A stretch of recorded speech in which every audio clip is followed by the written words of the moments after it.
Shalom sobat kabar baik semuanya, apa kabar? Saya berharap Anda semua dalam keadaan sehat dan tetap dalam pertolongan Tuhan kita Yesus Kristus. Hari ini saya mau mengajak kita untuk menyaksikan diskusi antara Bang Edis dan Yonatan Nandar, di mana topik yang akan mereka bahas terkait ketuhanan Yesus dan bagaimana pengampunan dosa di dalam Yesus Kristus. Teman-teman, kita tahu bersama bahwa Yonatan Nandar adalah seorang apologet muslim yang suka mengklaim, yang suka mencocok-mologikan segala sesuatu. Itulah keunggulan dari Yonatan Nandar, di mana dia sangat penakut, di mana dia sangat pengecut. Karena apa teman-teman? Dia suka mengambil sumber-sumber yang orang Kristen tidak mempercayainya untuk menyerang kekristenan. Itulah kekonyolan yang dilakukan oleh Yonatan Nandar. Mari kita saksikan diskusi berikut ini. Tuhan Yesus memberkati. Nabi Muhammad di dalam Quran surat Al-Maidah ayat ketiga, A'udzubillahi minasyaitonirrajim, al-yauma akmaltu lakum dinakum wa atmamtu alaikum nikmati wa raditu lakumul islam madina. Pada hari ini telah al-yauma akmaltu lakum dinakum, telah kusempurnakan agama bagimu dan telah kucukupkan nikmatku kepadamu, wa raditu lakumul islam madina, dan telah kuridoi Islam sebagai agama kamu. Setelah kejadian ini, setelah ayat ini turun, Rasulullah SAW meninggal dunia. Ternyata apa? Ini Islam sudah diridhoi. Nabi Muhammad sudah disempurnakan, sudah dicukupkan nikmat kepada beliau, dan akhirnya beliau pergi kepada Allah Subhanahu wa Ta'ala. Jelas akhirannya baik, husnul khotimah, yang diridhoi Allah, yang kemudian mati meninggal dunia dalam jalan Allah. Berbeda dengan Yesus Kristus. Kalau Yesus Kristus menurut Bible ya, kalau menurut Islam beliau naik ke langit kedua. Menurut Bible Yesus mati diracun. Ya, Yesus mati diracun. Yesus mati diracun, Matius 27:48, Mazmur 69:21. Karena ini bukan pembahasan itu, saya nggak mau terjebak untuk melebar kemana-mana. Jujur ya, tidak ada debater Kristen yang sanggup mengalahkan saya. Bukan karena saya hebat. Al-Islamu ya'lu wa la yu'la alaih. Islam itu tinggi, tidak ada yang lebih tinggi daripada Islam. Ya, Kristen itu rendah menurut Islam. Al-Islamu ya'lu wa la yu'la alaih. Al-ilmu qabla al-qaul wal amal. Berilmu terlebih dahulu sebelum berbicara dan beramal. Saya kan bertanya, di mana Yesus mengajarkan bahwa dosa itu ditebus? Satu. Yang kedua, kalau memang ada dosa itu ditebus, ya, dosa yang ditebus itu dosa asal atau dosa berjalan. Yang ketiga, kalau Kristen mati di dalam keadaan terjatuh dalam dosa, bagaimana keadaannya? Apakah ada api penyucian? Kamu akui atau tidak, syarat untuk masuk surga, baca Matius 5:20. Apabila keagamaanmu tidak lebih benar dari agama Yahudi, maka kamu tidak akan masuk surga. Itu Yesus yang bilang. Jadi kalau Kristen agamanya tidak lebih benar dari Yahudi, maka dia akan masuk neraka. Nah, apa agama yang lebih benar daripada Yahudi? Islam. Dalilnya mana? Lukas 6 nomor 40. Kata Yesus, abal kolmi sehuslam limudo yihyeh kemorehu. Siapa yang masuk Islam maka akan sama dengan Yesus masuk surga. Itu dalil nggak pernah kabubantah. Kemudian Galatia 5 nomor ke-19, apa kata si Paulus yang botak itu? Ini dalilnya ada ya, Paulus botak ya, Edis ya, saya nggak menghujat ya. Kata si Paulus, siapa yang mengikuti keinginan daging tidak akan pernah masuk surga. Hanya yang mengikuti keinginan roh saja yang masuk surga. Dalilnya mana? Galatia 5 nomor 22. Saya kan dulu pengajar, saya mengajari guru-guru sekolah minggu. Saya ajari mereka kasih, sukacita, damai sejahtera, kesabaran, kemurahan, kebaikan, kesetiaan, kelemah lembutan, dan penguasaan diri. Sekarang saya tanya, orang Kristen mana yang melakukan keinginan roh?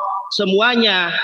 Al-Gabata, Sambo membunuh Kristen, Joshua Tewu yang dibunuh oleh Sambo, kemudian siapa itu ya, Kiamat, Usbol. Orang Kristen mana yang melakukan keinginan roh? Semuanya melakukan keinginan daging. Nah, pertanyaan saya, bagaimana kalau orang Kristen mati dalam melakukan keinginan daging?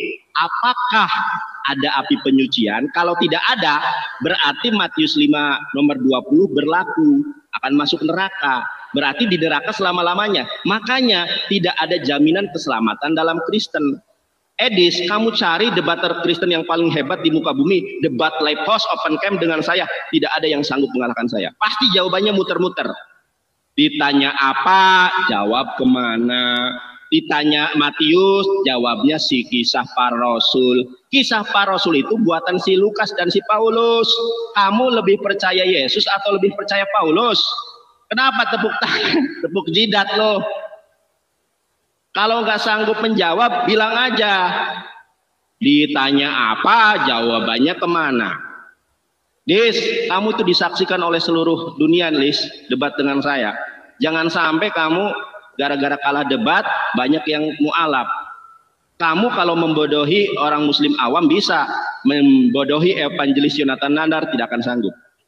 Saya lebih pintar dari para pendeta. Al-Kibru, Batoril Haq, wa Gomtun Nas. Terima kasih ente, Teddy Trikoni, PSJ, Anda luar biasa. Terima kasih buat semuanya.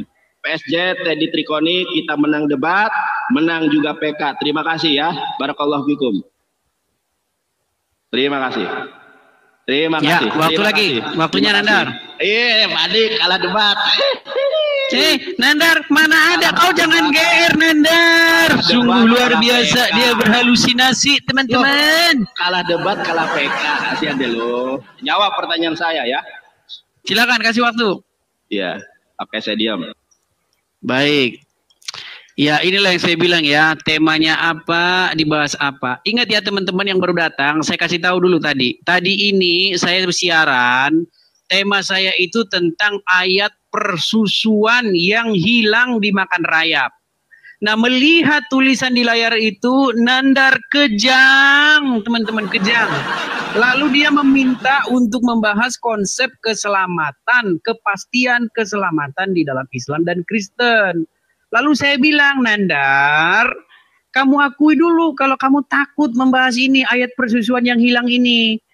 Tapi dia tidak mau ngaku, teman-teman. Dia bilang katanya next time kita bahas itu. Ingat Dar, janjimu ya, next time kita bahas ya tentang ayat persusuan yang hilang. Ingat, janjimu. Ya, sudah saya turuti, ini tema dari kamu. Makanya teman-teman ya, tema itu selalu dari mereka. Ketika tema dari kita, ngamuk mereka teman-teman, ngamuk. Selalu saja yang milih tema mereka. Ya, kalau kita yang milih tema, demo, mereka demo, teman-teman demo.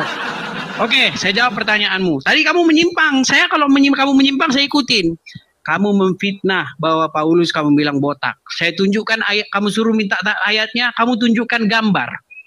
Ya, terus kamu bilang katanya, kamu fitnah dengan sangat kejam bahwa Tuhan Yesus diracun, kamu bilang mati diracun, kamu bilang seperti itu. Nandar, apakah karena Muhammad mati diracun sehingga kamu seperti itu? Iya teman-teman, kalau mereka yang ngomong, kalau saya ngomong dia nggak percaya.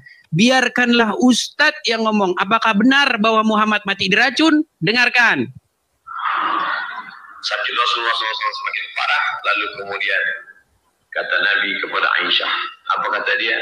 Ya Aisyah, wahai Aisyah, ma'azalu ajidu alamat ta'am. Terasa di dalam sakitnya makanan yang kumakan waktu di Khaybar. Ini dalil bahwa dia mati diracun. Ini dalil bahwa dia mati diracun. Ini dalil bahwa dia mati diracun. Ingat Nandar, Abdul Somad saja ulama Nandar mengatakan Muhammad mati diracun. Nandar, mengapa kamu nekat Nandar malah menuduhkan itu kepada Yesus, Tuhan Yesus kami? Sungguh kamu adalah orang-orang yang termasuk tukang fitnah yang keji Nandar. Ya. Dan kamu inilah orang-orang yang nekat dan pemfitnah yang keji. Kemudian tadi kamu mengatakan, mengutip satu ayat. Ya. Inna dinna indallahil Islam, kata kamu. Bahwa sesungguhnya agama yang diridhoi adalah Islam. Dan kamu bilang itu diturunkan segala. Mana dalilnya Nandar? Di mana dalilnya bahwa Muhammad mati dalam keadaan seperti itu? Yang ada tertulis dalam hadis Nandar. Jelas di dalam hadismu tertulis. Waktu Muhammad di hari-hari terakhirnya. Dia meminta pena dan pulpen. Supaya ia ingin menuliskan sesuatu. Agar nanti umat Islam tidak tersesat sepeninggalnya. Tetapi ternyata Umar bin Khattab menghalang-halangi itu. Sehingga penulisan itu terjadi.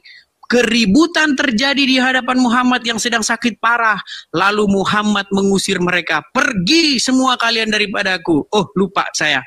Nandar tidak akan percaya dengan hadis itu, teman-teman. Tidak akan percaya. Karena apa? Karena ketika hadis meragukan, maka dibilang doif, doif, doif, doif. Ma'udhu, kata dia. Pokoknya hadis yang merugikan akan dikatakan palsu. Kalau hadis yang menguntungkan sekalipun bertentangan dengan Al-Quran, sahih, sahih, sahih. Apa kayak gini diskusi Nandar? Diskusi macam apa? Kok jadi kita seperti ini diskusinya? Kamu tanya konsep keselamatan dalam Kristus. Sudah saya jelaskan di awal, kamu tanya ulang-ulang lagi. Nandar, di dalam, makasih bang. Di dalam agama Kristen jelas Nandar. Kalau kamu sudah menerima keselamatan, apa konsekuensinya? Bahwa kamu harus hidup di dalam kebenaran. Hidup di dalam roh, tidak hidup di dalam daging. Benar. Itu konsekuensi dari orang yang telah diselamatkan. Ya kan? Karena kita sudah diselamatkan, maka kita harus menunjukkan rasa bahwa kita telah diselamatkan itu. Maka dikatakan dalam Paulus, engkau sudah mati. Ya, manusia lamamu sudah mati. Kamu hidup harus dengan manusia barumu. Hidup di dalam roh dan kebenaran. Kalau ada orang-orang Kristen yang masih berbuat dosa, itu menunjukkan mereka tidak menerima keselamatan itu. Itu menunjukkan bahwa mereka tidak hidup di dalam kebenaran itu. Nandar, sekarang tolong kamu jawab satu kali lagi. Kenapa kamu hanya menerima hadis yang baik-baik, sedangkan yang jelek-jelek kamu tolak? Silakan. Jet, terima kasih, berkas lalu. Saya buka pintu dulu ya. Silakan, dia lari terbirit-birit teman-teman ya. Terbirit-birit dia lari teman-teman. Udah ada pertolongan dari teman itu ya. Nandar, kamu babak belur katanya. Babak belur. Sorry dis. Aku anak sekolah. Ya, baik. Terima, PSJ, terima kasih. Sultan Tiktok. Terima ya, jangan takut kau. Si Edis malah merajuk.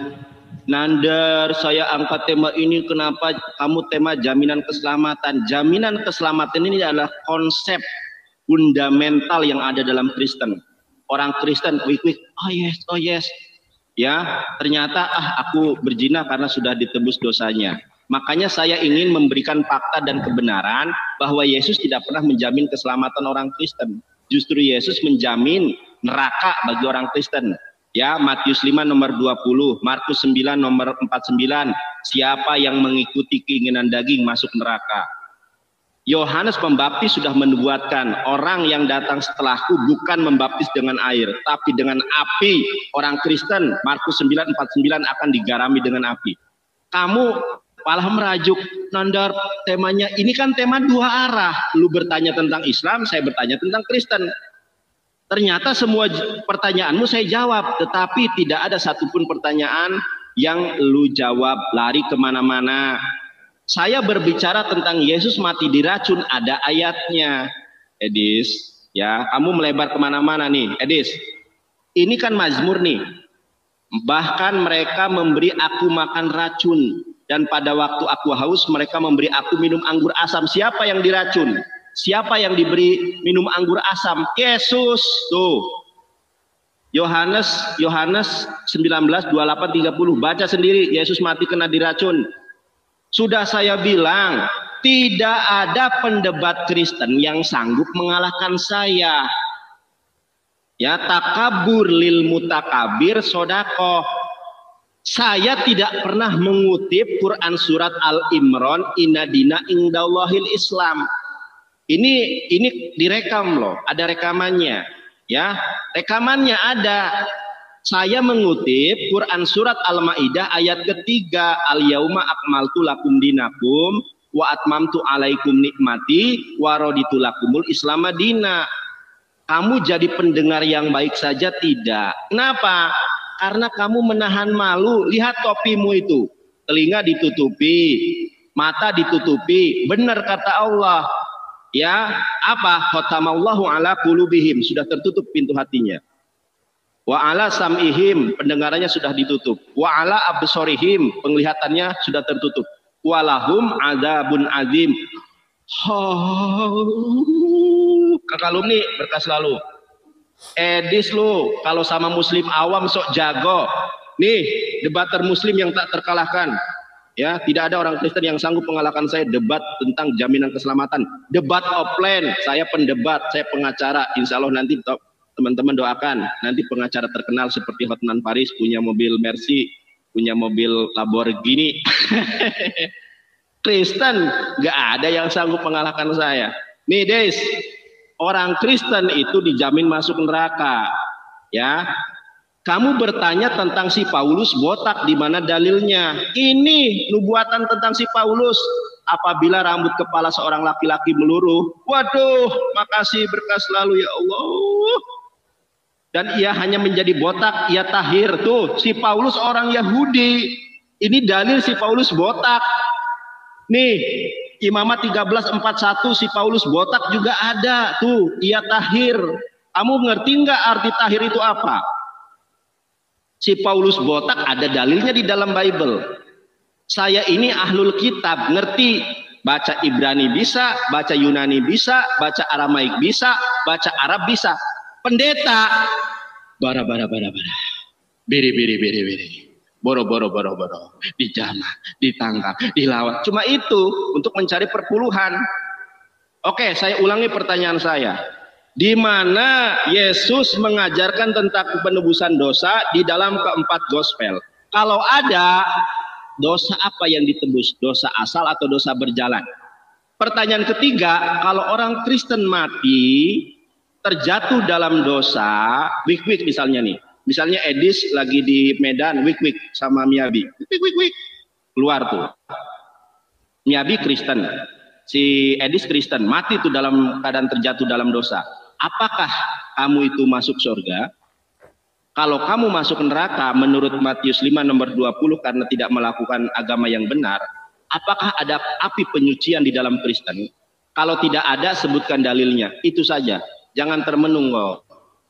Sudah kalah PK, kalah debat, kamu salah pilih orang. Sudah?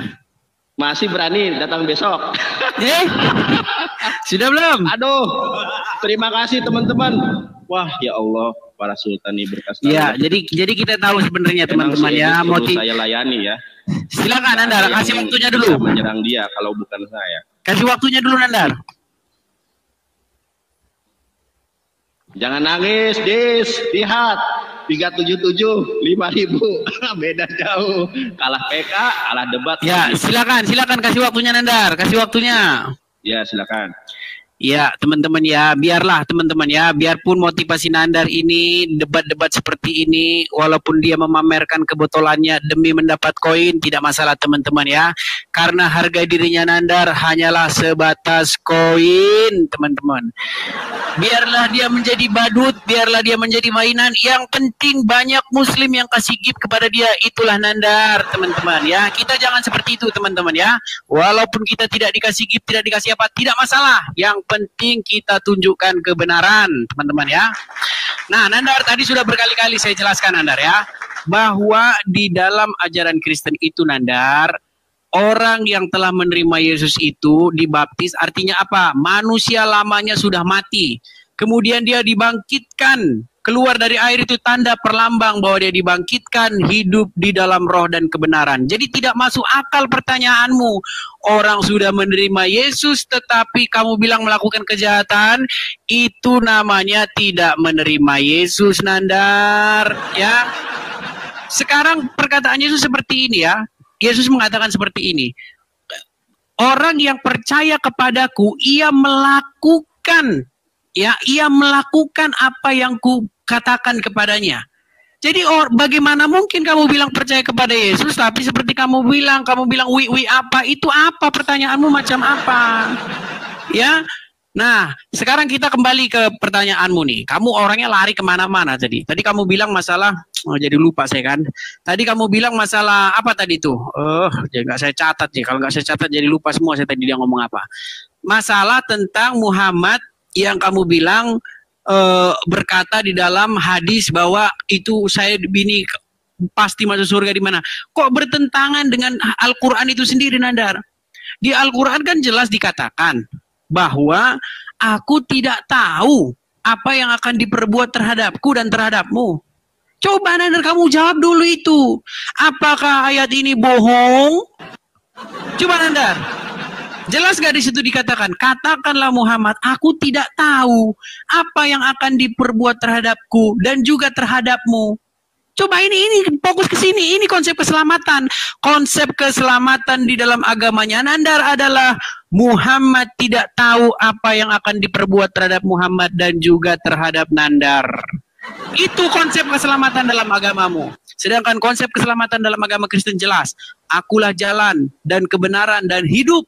Tidak ada seorang pun yang datang kepada Bapa kalau tidak melalui aku. Jelas, Yesus keselamatan dan hidup. Coba di mana Nandar kalau Muhammad ngomong dia adalah keselamatan dan hidup? Hah?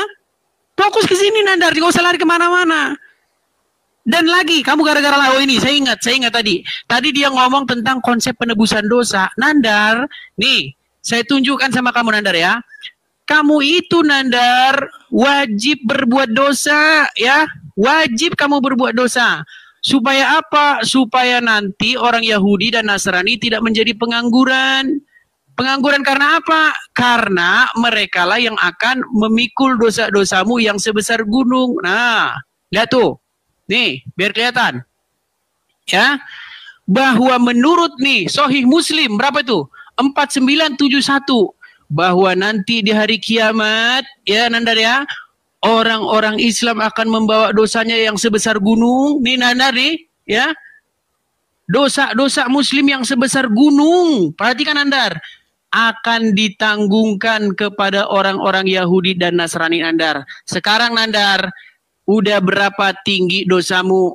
Meteranmu pasti tidak akan cukup Nandar untuk mengukur tinggi dosamu Nandar.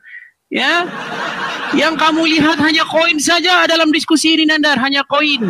Walaupun kamu PA, ya, kamu hanya mengharapkan sultan-sultan di tempatmu memberimu gift, ya. Itulah harga dirimu Nandar. Biarpun PA, yang penting dapat gift, itulah Nandar. Nih, jelas nih, ya. Sahih Muslim 4971 dalilnya jelas bahwa di hari kiamat nanti orang-orang Muslim akan membawa dosanya yang sebesar gunung. Lalu dosa-dosa itu ditimpakan kepada orang Wahyudi dan orang Nasrani Nandar. Pertanyaan saya Nandar, apakah kamu tidak berminat Nandar menjadi orang-orang yang beruntung yang membawa dosa-dosa sebesar gunung lalu ditimpakan kepada Wahyudi dan Nasrani Nandar? Jawab Nandar. Ini jelas konsep penebusan dosa karena kamu lari ke penebusan dosa terus ya. Hadis lain mengatakan nanti di hari kiamat orang Yahudi dan Nasrani akan menjadi penebusmu dari api neraka Nandar. Jawab itu. Silakan. Saya ganti dulu ininya. Si Edis. Dia hanya koin saja yang dicari teman-teman ya. Lu tadi di awal PSG, terima kasih atas selalu. Silakan Nandar. Oke. Udah kalah debat tuh. Gak ada lagi yang dukung Edis. Kalah gift, kalah debat lagi. Ya. Tidak masalah kalah gift. Yang penting kamu keok memamerkan kebetulanmu. Terima. Silakan. Yuk. Oke. Terima kasih atas kejujuranmu bahwa orang Kristen dan Yahudi nanti akan masuk neraka. Itu sesuai dengan Quran surat Al-Baqarah ayat ke-24. Wala fa'ilam taf'alu walam taf'alu fattaqun narallati waquduhan nasu wal hijarah uiddat lil kafirin. Kalau kamu tidak dapat membuat satu ayat, satu surat seperti Quran, maka jagalah dirimu dan keluargamu itu dari api neraka yang bahan bakarnya orang kafir dan batu. Jadi kamu dan orang Kristen dan orang Yahudi ini akan jadi bahan bakar api neraka. Memang Al-Quran menyebutkan kalau sudah tahu orang kafir, Yahudi dan Kristen masuk neraka, lalu kenapa masih dalam Kristen? Kemudian Al-Quran itu ada kaidah ilmunya, ada asbabun nuzul. Asbabun nuzul sebab-sebab turunnya ayat Al-Quran. Kalau hadis ada asbabul wurud, sebab-sebab hadis itu ada. Ya. Nah, surat Al-Ahqaf itu adalah surat ke-46 kalau tidak salah, mohon larat. Di dalam Quran surat Al-Bayyinah Allah menjelaskan Nabi Muhammad memang tidak berkata-kata dari dirinya sendiri. Aku tidak tahu apa yang diperbuat oleh Allah kepadaku, dan Allah menjelaskan apa yang diperbuat Allah kepada Nabi Muhammad. Quran surat Al-Bayyinah, ya, innalladzina amanu wa amilus solihati kemudian Quran surat banyak itu ayat Al-Qur'annya. Kemudian di dalam Quran surat Al-Hasr ayat terakhir, wassalamun alal mursalin, wassalamun dan keselamatan alal mursalin bagi utusan Allah. Nabi Muhammad utusan Allah atau bukan? Quran surat Yasin ayat keempat, innaka laminal mursalin, engkau ini adalah di antara para rasul. Di dalam menafsirkan Al-Quran jelas tafsir bil maksur, menafsirkan ayat Al-Quran dengan ayat Al-Quran. Nabi Muhammad sudah dijamin keselamatannya. Ya, di dalam Quran surat, Quran surat apa ya? Asy-Syafat, wassalamun alal mursalin, keselamatan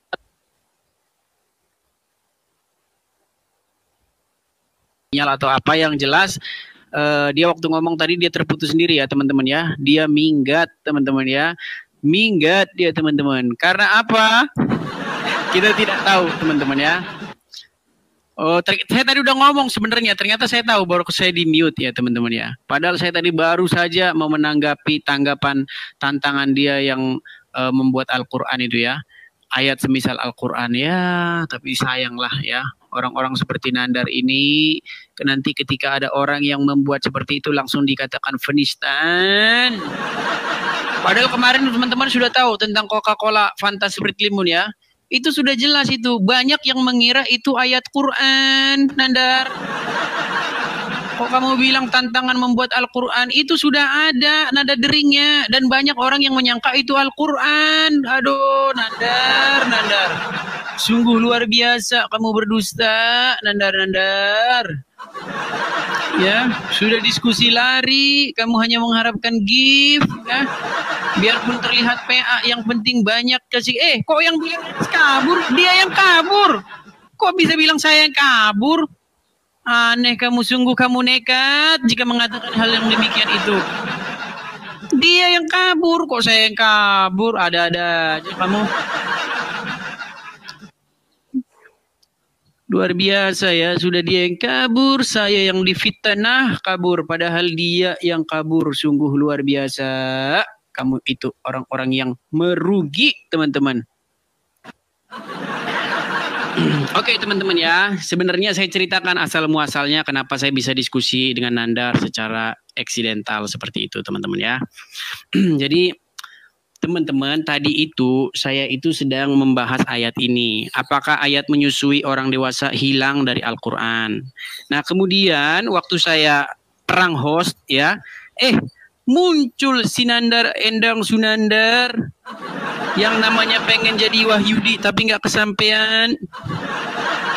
Oh, Nandar naik lagi katanya, naik lagi Nandar, naik lagi. Nah, waktu dia melihat gambar saya ini, dia kesurupan,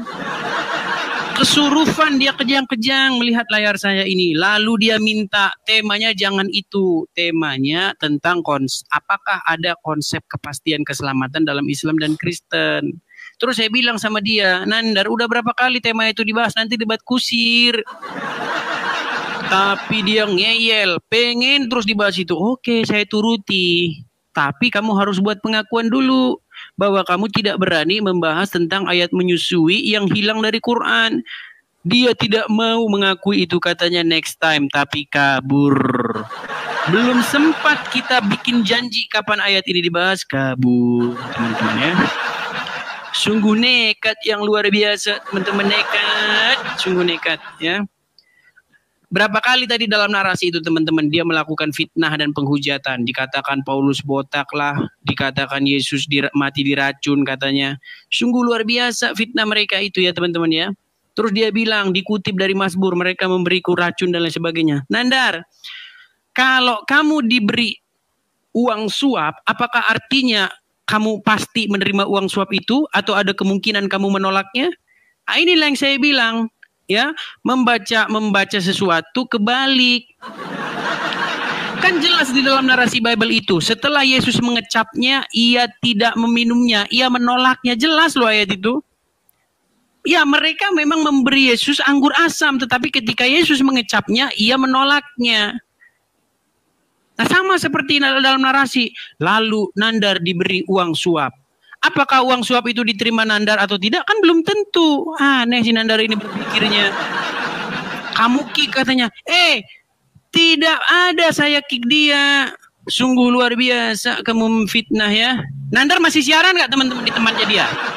Apakah tahu? Karena tiba-tiba tadi keluar sendiri. Dia kan lagi ngomong, lagi giliran dia kan. Naikkan dulu Bang Riyandi. PK kalah di kick. Saya tidak kick ya. Ingat satu kali lagi ya. Saya tidak kick Nandar ya. Kita di sini sama-sama menyaksikan. Tadi dia lagi ngomong, tiba-tiba terputus. Nggak tahu, nanti tunggu klarifikasi dari dia. Apakah dia masalah sinyal atau apa, saya nggak tahu juga. Ya, silakan Bang Riyandi Tosca. Muslim atau Kristen, Bang? Muslim. Ya, gimana Bang? Abang menyaksikan dari diskusi yang tadi atau bagaimana? Atau mau membahas tema yang lain? Iya, cuma memang Bang Edis itu nggak pernah mengasih kesempatan untuk umat Muslim menjawab sih, Bang. Tadi waktunya 5 menit ini orang tadi lihat apa enggak Bang? Tapi abang nggak pernah dengerin Bang. Abang itu yang Abang tadi baru ngomong katanya nggak pernah dikasih waktu Bang. Tadi itu kami itu PK, tahu nggak PK? PK itu masing-masing siaran di tempat masing-masing. Abang itu nggak berdiskusi Bang. Abang itu selalu mencari kesalahan orang Muslim Bang. Nggak boleh seperti itu Bang. Abang itu Bang, tadi Bang Riyandi, tadi kita itu diskusi Bang, 5 menit dia bicara, 5 menit saya bicara. Dari setiap aneh abang sih. Setiap abang live itu abang tuh cuma menunjukkan kesalahan, seakan-akan kesalahan umat Muslim Bang. Di mana? Saya menunjukkan fakta, bukan menunjukkan kesalahan. Gimana sih? Membandingkan mana yang benar. Ya, itu terserah saling menganut enggak, Abang? Abang, oke. Abang, sekarang gini. Abang mau mengomentari yang tadi atau Abang mau mencari tema yang lain? Aku cuma memandang Abang cuma meluruskan Abang aja, otaknya biar agak lurus gitu, Bang.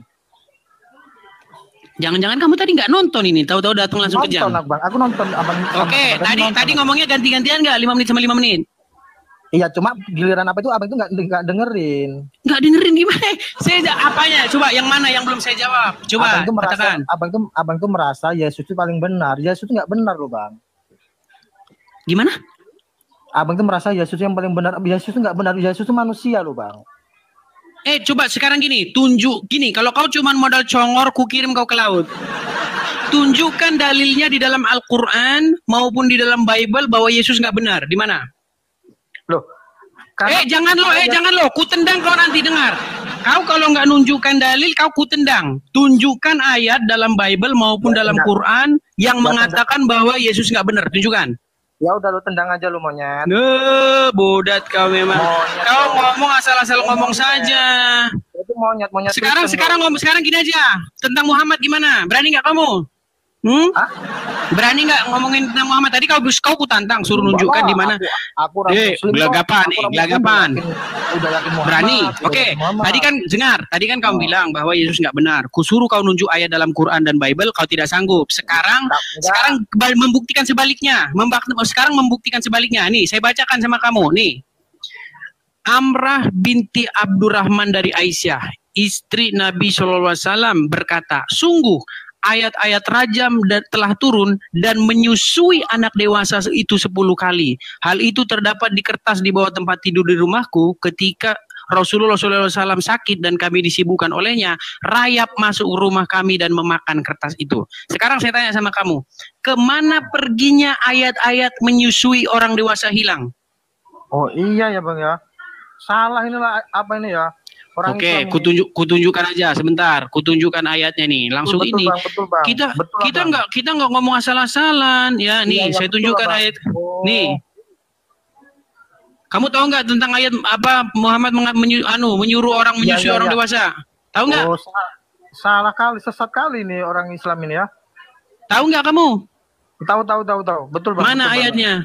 Bang. Ya ini ayatnya ini. Kamu Muslim nggak? Muslim aku Bang. Kamu Muslim, kamu mengatakan orang Muslim sesat. Iya ini kok ada ayat. Enggak, sebentar. Ini. Kamu Islam tapi kamu bilang orang Muslim sesat. Iya betul. Nih, ini Riyandi. Kau open cam. Kau berani kau open cam? Gara-gara Bang di sini. Kau open cam dulu. Kau bilang dulu tentang agamamu. Coba kau bilang dulu. Kau open cam dulu coba. Iya kok bisa gini ya? Enggak, kau open cam. Berani enggak open cam? Berani enggak open cam? Enggak lah, Bang. Memang bodas kau. Lihat nih ya, Riyandi Tosca 8961 Islam dia, tapi dia bilang bahwa dirinya sesat. Memang kau botol. Barusan kau bilang tadi kau udah mengakui tadi kan? Kau tadi udah mengakui. Enggak, sekarang kalau aku tanya, kau bilang tadi apa? Enggak, kau bilang tadi apa? Kau bilang tadi apa? Tadi kau bilang apa? Apa biar Bang Edis bahagia? Enggak, jangan bilang biar bahagia. Sebentar. Biar Kamu sebentar. Kamu ngomong dulu. Kamu ngomong dulu gini. Sebentar. Kamu ngomong dulu. Kamu ngomong dulu gini. Saya Islam. Kamu bilang saya Islam dan saya bilang bahwa iman saya. Berani nggak ngomong gitu? Gitu loh, berani nggak? Itu biar Bang Edis itu bahagia. Kita bacakan undang-undang ayat yang pertama, pasal yang pertama. Dan barang siapa yang datang ke channel Edis TV dengan membawa alcongor, maka dia akan dicampakkan ke laut yang berwarna biru. Kita campakkan dia ke laut yang berwarna biru. Kau bilang Yesus salah, kusut tantang kau tunjukkan ayatnya dalam Quranmu, di dalam Bible bila perlu, di dalam hadismu bila perlu, atau di dalam kitab karangan ulamamu bila perlu. Kau nggak mampu. Memang kau luar biasa kau itu ya. Seperti ini teman-teman, sudah dikatakan dilarang naik ke channel Edis TV dengan membawa alcongor. Tidak boleh membawa congor ke sini diskusi. Bawa ayatnya, tunjukkan. Nih, Bible bilang bahwa Yesus bersalah. Mana bilang? Tunjuk ayatnya. Kau hanya ngarang bebas seperti itu. Ngapain diskusi? Kau sama seperti Nandar.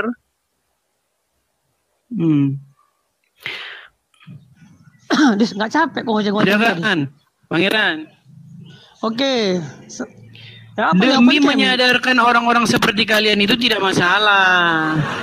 Kita mau diskusi yang tentang Nandar tadi atau mau tema yang lain? Yang ini aja, yang ini. Coba tunjukkan, ya kan kau dengan paksa mengatakan. Sebentar, kau on cam dulu, biar nggak menghujat. Dipotong. Kau mau sebentar, silakan kau ngomong on cam, silakan. Setiap Islam ngomong dipotong. Tidak aku potong, silakan on cam. Oke. Coba kau tunjukkan data aslinya di kitab asli, bahwasanya itu ada. Jadi baik, silakan. Saya pantang. Itu bukan. Buka. Ya, pantang bagi saya untuk ngomong tanpa dalil. Silakan kamu on cam, saya tunjukkan. Iya, pakai buku asli ya, jangan pakai kalangan noten ya. Kalangan maksudnya gimana? Pakai buku asli, pakai hadis asli yang kau buka dari hadis. Jangan seperti itu. Itu kan masih dari Google yang kau buka. Kalau kau menantang Islam maksudmu yang di Google ini palsu? Palsu. Maksudmu yang di Google palsu? Palsu. Musnad Ahmad 52112. Udah ya. Jadi Kristen ini sangat licik. Dia tuh bisa membukakan kunaikan yang Muslim. Kalau kau bilang palsu. Kan malu. Ketahuan kau penipu. Nggak usah. Gini aja. Kau tahu penipu. Jangan naik teman-teman. Ini hadis palsu. Palsu. Baik. Kalian jangan naik. Ini hadis palsu. Ini penipu. Sudah selesai ngomongnya belum? Kalau sudah selesai kasih tahu. Menunjukkan hadisnya. Coba tunjukkan. Kalau kau bukan penipu. Kalau kau sudah selesai ngomong gantian. Tadi kan sudah aku bilang aku nggak memotong kamu bicara. Oke. Ya kan? Mana saya kan udah bilang. Aku makanya gini, biar saya tidak memotong kamu bicara, silakan kamu bicara, saya tunggu sampai selesai. Oke, aku ngomong ya. Kalau ini memang bukan hadis palsu, kau tunjukkan hadis aslinya di dalam buku, kau bukakan di buku itu bahwasanya benar ini adalah perkataan dari hadis. Kalau kau ngomong cuma congolnya dari Google, dari website, memang itu Kristen itu memang udah terkenal penipu, Edis, ya. Selalu menggunakan Google yang diedit lalu dibukakan dari Google. Para Kristen itu, oten-oten itu tidak pernah berani menunjukkan dari bukunya langsung, dari hadis langsung dalam buku. Mereka selalu membuka dari Google, dari website yang udah mereka edit, lalu mereka bilang itu adalah dari kalian. Itu liciknya kalian. Ya, jadi sama Pangeran ini jangan menunjukkan liciknya kalian. Tunjukkan asli bukunya. Ini loh Pangeran, di hadis ini loh, ini bukunya. Ya, ini tentang hadis dengan ini ya, betul. Lalu dibukakan, ini loh Pangeran. Doa Pangeran kau yang kena salah. Gitu. Kalau kau cuma dari Google, dari website, itu memang udah kerjaan Kristen. Kristen itu paling licik. Gitu, sama kayak kiamat, diedit-edit ayat-ayatnya lalu dibukakan beda. Makanya kiamat di sini teman-teman nggak akan berani ketemu untuk offline, nggak akan berani. Tidak ada satupun Kristen yang berani dapat terbuka oleh Bang Juma dengan api, tidak ada. Mereka mulai congor di semua di TikTok. Tidak ada satupun Kristen di TikTok ini yang mau diskusi secara terbuka, tidak ada. Kenapa? Karena data mereka tuh semua udah diedit-edit. Lalu kalian yang bodoh-bodoh ini percaya dengan mereka. Coba tunjukkan sama si Edis nih, ya. Coba aku bilang ya, Edis, coba tunjukkan buku aslinya di mana bahwasanya perkataan ini benar. Silakan. Oke, yang di bawah mulai kejang-kejang ya, dengan pernyataan pangeran yang mengatakan oten-oten itu pengecut untuk debat terbuka. Ya, pengecut. Coba silakan tunjukkan. Kalau aku menuduh, coba tunjukkan sama si Edis ini ya, di mana buku itu ada tulisan seperti itu, hadis itu. Oke, silakan. Ya, kita ingin buktikan ya teman-teman, 944 ini, kalian jangan ngau dibodoh-bodoh sama Edis. Ya, setiap kalian ngomong dipotong. Udah belum? Udah, tunjukkan. Baik, saya jawab ya, kamu diam ya. Tadi kamu ngomong, saya udah diam. Ya, teman-teman ya, inilah yang saya bilang logika jongkok ala pangeran kesiangan. Ya, justru yang membuktikan bahwa kamu palsu, bahwa ini palsu itu adalah kamu. Di sini saya hanya mengutip hadis-hadis yang jelas-jelas tertulis di kitab-kitab hadis yang sudah berbentuk elektronik. Sekarang zaman sudah elektronik, bagaimana kamu minta lagi saya menunjukkan hadis yang bentuknya fisik? Nah, sekarang gini cara membantahnya. Kamu ambil hadis yang bentuknya fisik dan kamu tunjukkan dari hadis yang bentuknya fisik itu bahwa tulisannya bukan ini. Nomor hadisnya itu adalah Musnad Ahmad 525112. Perhatikan, tolong Mabes Polri ya, tolong Mabes Polri ya, dan ulama-ulama seluruh Indonesia, tolong nih, ada 980 manusia yang nonton, tolong nih, ulama-ulama, saya tantang kalian nih, Edis TV menantang kalian semua, ulama-ulama Mabes Polri untuk membuktikan bahwa yang saya tunjukkan ini ngarang bebas. Silakan, tolong direkam ini, rekam ya, rekam ini, rekam, semua merekam nih, 1000 orang ya, tunjukkan bahwa yang saya tunjukkan ini adalah fitnah. Sampai kiamat kalian gak akan bisa buktikan itu. Sekarang tugasmu pangeran untuk membuktikan bahwa ini bohong. Hadis ini tertulis itu Musnad Ahmad 25112. Amrah binti Abdurrahman dari Aisyah, istri Nabi SAW berkata, sungguh ayat rajam telah turun dan menyusui anak dewasa itu 10 kali. Hal itu terdapat di kertas di bawah tempat tidur di rumahku. Ketika Rasulullah SAW sakit dan kami disibukkan olehnya, rayap masuk ke rumah kami dan memakan kertas itu. Kamu bilang itu sebentar. Tadi kamu ngomong saya diam, ya. Kamu bilang itu palsu. Justru tugas kamu membawa hadis yang bentuknya fisik, kamu buka 25112. Oh, isinya bukan itu. Nah, baru saya tepuk tangan sama kamu. Ya, 1100 orang. Tolong nih, tolong ya. Mabes Polri, ya, Mabes Polri nih, Mabes Polri, ulama seluruh Indonesia, buktikan bahwa saya bohong. Buktikan. Buktikan. Tolong direkam ini. Apakah saya bohong atau tidak? Orang-orang seperti pangeran ini mana ngerti dia pangeran kesiangan, bahkan bukan kesiangan, kesorean, teman-teman, kesorean. Ya, kemudian lagi nih, saya tunjukkan lagi sama kamu. Belum, nanti saya putar videonya ya. Nanti saya putar videonya bagaimana. Tadi kamu ngomong sebentar. Tadi kamu ngomong saya diam nggak? Tadi kamu ngomong saya diam nggak? Ya. Biarkan saya ngomong. Tadi kan kamu bilang bahwa saya memalsukan hadis ini. Saya mengada-adakan hadis ini. Makanya saya bantah. Teman-teman semua, saudara-saudaraku yang Islam, saudaraku sebangsa dan setanah air, saya tidak bohong. Ya, saya tidak berdusta bahwa ini memang jelas ada. Bahkan saya pernah lihat videonya Ustadz Khalid Basalamah yang membacakan. Nih, saya lihat ya, saya lihatkan ini. Biar saya tampilkan sama kamu. Memang ini versinya bahasa Inggris, ya kan? Nah, di dalam bahasa Indonesia pun ada ini, ya. Kalau kau nggak bisa bahasa Inggris dari tamu, ya. Nih, ini di dalam Sunan An-Nasai 3320. Saya bacakan, saya terjemahkan sama kamu, ya. Sahlah binti Suhail, dia datang kepada Rasulullah dan dia bilang, saya melihat di wajah Abu Hudzaifah, ya, ketika Salim datang, ya, dia datang ke rumah, masuk rumah, ada wajah ketidaksenangan di raut wajah Abu Hudzaifah. Abu Hudzaifah itu suaminya dia sendiri, suaminya Sahlah. Ya kan? Kemudian dia berkata kepada Muhammad. Muhammad bilang kepada Abu Hudzaifah ini, susuilah dia. Tuh, lihat nggak bahasa Inggrisnya? Susuilah dia, breastfeed him, ya.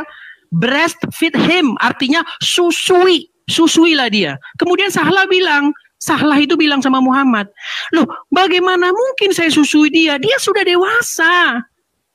Terus apa kata Muhammad? Ya, he said, ya, saya tahu dia sudah dewasa.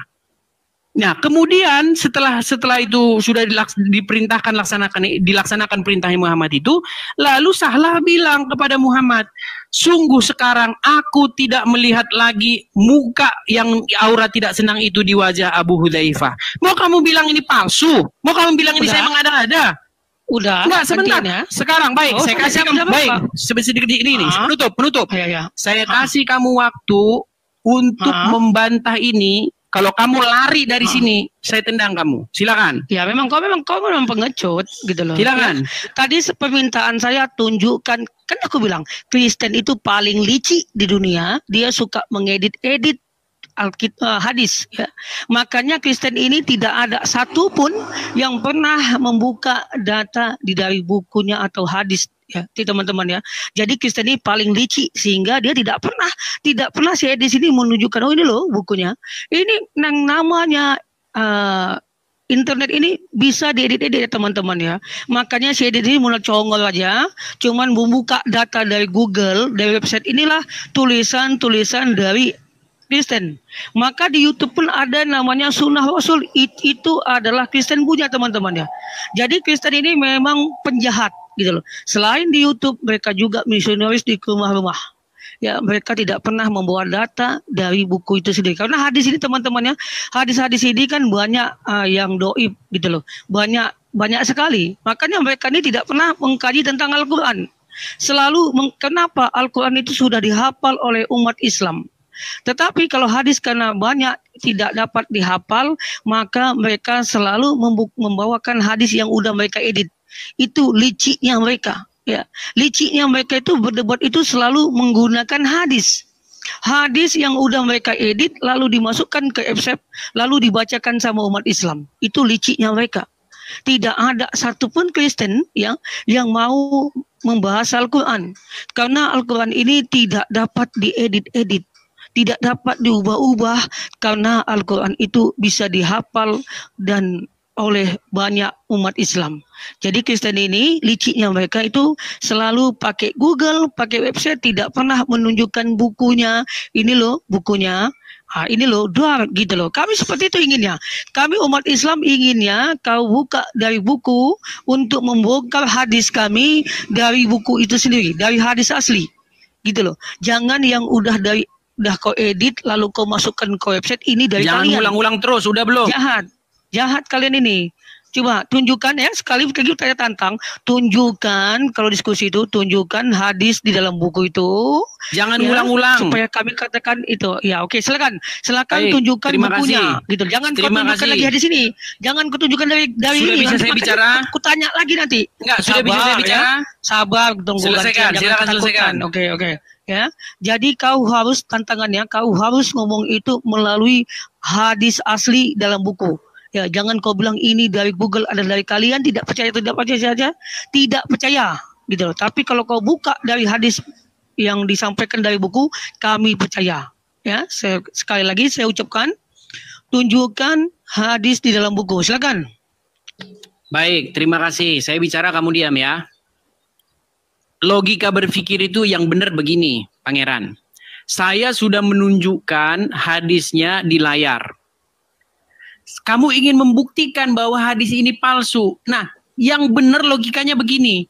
kamu datang kepada saya membukakan hadis yang bentuknya fisik, kamu buka Sunan An-Nasai 3320, ternyata isinya bukan itu. Itu baru diskusi. Terus kamu pengen semua ini di zaman yang masih fisik, bukan di sekarang Pangeran, semua sudah serba elektronik digital. Kamu hidup di mana selama ini? Tadi kamu ngomong saya diam loh. Tadi saya ngomong, tadi kamu ngomong saya diam. Sekarang saya ngomong kenapa kau bicara? Kenapa nggak pakai buku asli? Kenapa? Gini, tadi sudah aku bilang sama kamu. Kenapa kau selalu pakai buku dulu? Ketika saya ngomong, kamu tadi diam. Makanya tadi kamu ngomong saya diam. Sekarang kamu kok kepanasan? Bisa nggak saya ngomong? Enggak, sekarang kok selalu bisa nggak saya ngomong gitu loh? Nggak, bisa nggak saya ngomong? Terima kasih. Ya, teman-teman, kenapa Pangeran ini membawa manusia ini untuk kembali ke zaman non elektronik, non digital? Sekarang udah serba digital. Sekarang tunjukkan bahwa hadis-hadis ini telah diedit dengan cara bagaimana? Ini versinya. Nah, lari kan dia? Lari dia kan? Lari dia. Caranya kamu datang ke sini ngomong begini loh. Ini hadisnya sebelum diedit oleh Keresteng. Itu. Buktinya seperti itu, membuktikannya. Setelah diedit oleh Keresteng, jadi bunyinya seperti ini. Gitu diskusi. Kau aneh. Orang sudah di zaman elektronik, sudah serba digital. Hadis-hadis yang bentuknya fisik sudah dibukukan dalam Google yang bentuknya digital. Kok lari pengen serba manual semua? Tadi sudah saya bilang teman-teman ya, saya Edis TV ini tidak pernah sekalipun berani saya ngomong tanpa ada dalilnya, nggak pernah. Bahkan yang Kristen kalau datang ke sini ngomong asal-asalan, saya tendang. Karena apa? Ngomongnya ngasal. Orang Kristen tidak diajarin untuk memfitnah. Orang Kristen diajarin untuk mengatakan yang benar. Makanya kalau ada Kristen naik ke sini, dia ngomong asal, saya tendang. Gitu loh. Nih, biar kalian percaya ya, saya putarkan nih. Ini ada Ustadz Firanda, kalian pasti semua tahu ya Ustadz Firanda, Ustadz yang sangat terkenal. Silakan kalian dengar sekitar 1 menit lebih ini. Pasang kuping besar-besar, Pangeran, ya. Kau udah lari, ya. Dengarkan. Ustadz, bagaimana teknik aturan pemberian ASI untuk ikhwan balik yang sudah besar agar menjadi mahram susuan sesuai hadis Salim Maula Abi Hudzaifah? Jadi masalah susuan, saudara susuan, maka yang pendapat jumhur ulama bahwasanya seorang baru bisa atau anak bisa menjadi anak susuan kalau dia menyusui jika umurnya kurang dari 2 tahun. Kurang dari 2 tahun. Ini hukum asalnya. Nah, bagaimana kalau sudah balik? Sudah umur 14, 15, apakah masih bisa menjadi anak susuan? Maka ini ada khilaf di kalangan para ulama. Namun pendapat yang dirojikan oleh Ibnu Taimiyah dan ini pendapat Aisyah radhiyallahu taala anha berdasarkan hadis Salim Maula Abu Hudzaifah, yaitu boleh kalau ada kondisi yang mendesak. Kondisi yang mendesak misalnya seseorang mengangkat anak. Anak itu sudah lama tinggal dengan dia sehingga seakan-akan dia benar-benar orang tuanya. Ya. Maka dalam kondisi begini sang anak boleh menyusui meskipun dia sudah dewasa agar dia menjadi mahram. Tuh, dengar kamu. Hah? Walaupun sudah dewasa, dengar tuh. Dan dia tadi mengutip-ngutip tentang hadis Sahlah. Ini loh udah jelas nih. Sahlah bin Suhail. Ya, came. Aduh, nggak kelihatan tulisannya nih. Came to the messenger of Allah. Saya terjemahkan. Sahlah binti Suhail datang kepada Rasulullah. Ya, dia berkata, saya melihat, I see, ya, saya melihat dalam tanda kurung ketidaksukaan, ya, di wajah Abu Hudzaifah. Siapa Abu Hudzaifah? Abu Hudzaifah itu adalah suaminya dia sendiri. Jadi salah ngomong sama Muhammad. Itu loh, saya lihat di muka suami saya, Abu Hudzaifah itu ada aura ketidaksenangan ketika Salim masuk ke rumah. Terus the messenger of Allah said, dia berkata, breastfeed him, susui dia, susui. Lalu Sahlah berkata, how can I breastfeed him when he is a grown man? Bagaimana saya susui dia ketika dia itu orang dewasa? He said, dia berkata, bukankah saya tidak tahu bahwa dia itu orang dewasa? ya.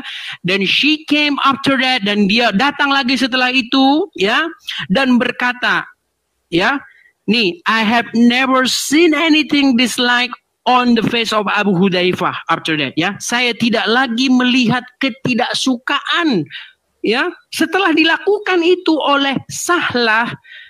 Maka dia melaporkan kepada Muhammad bahwa Sahlah tidak lagi melihat wajah yang tidak suka itu di wajah Abu Hudzaifah. Ini hadis jelas ada, kok kamu bilang saya fitnah.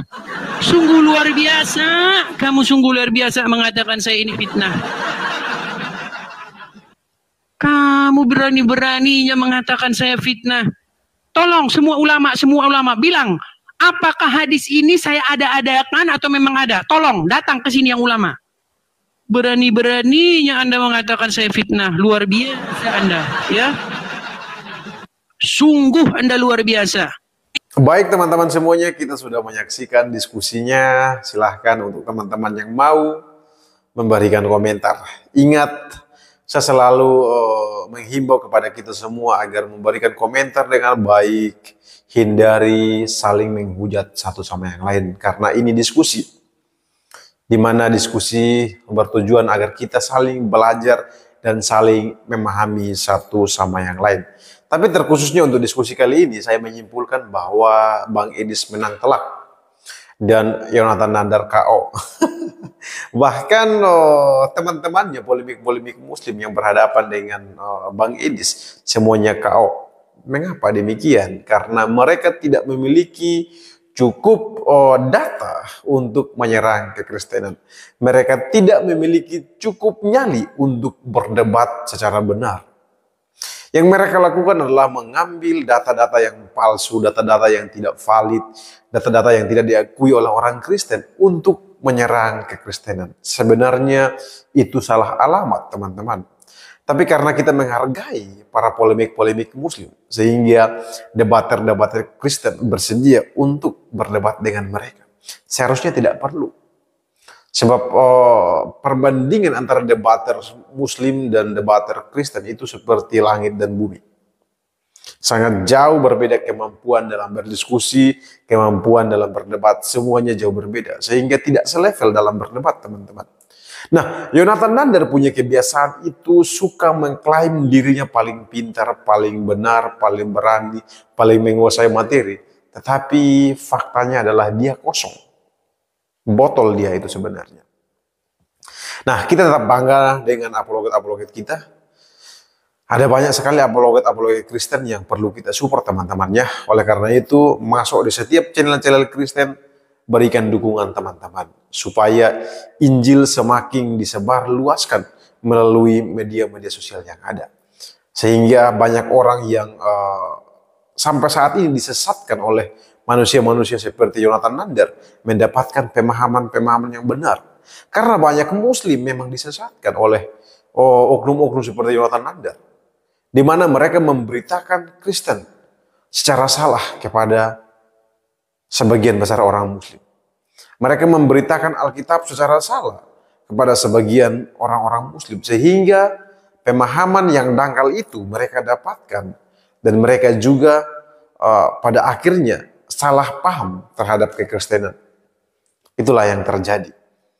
Oleh karena teman-teman, saya selalu menghimbau kepada kita untuk sebar luaskan setiap konten-konten Kristen yang ada, sehingga kebenaran disebar luaskan. Sekian yang dapat saya sampaikan. Tuhan Yesus memberkati.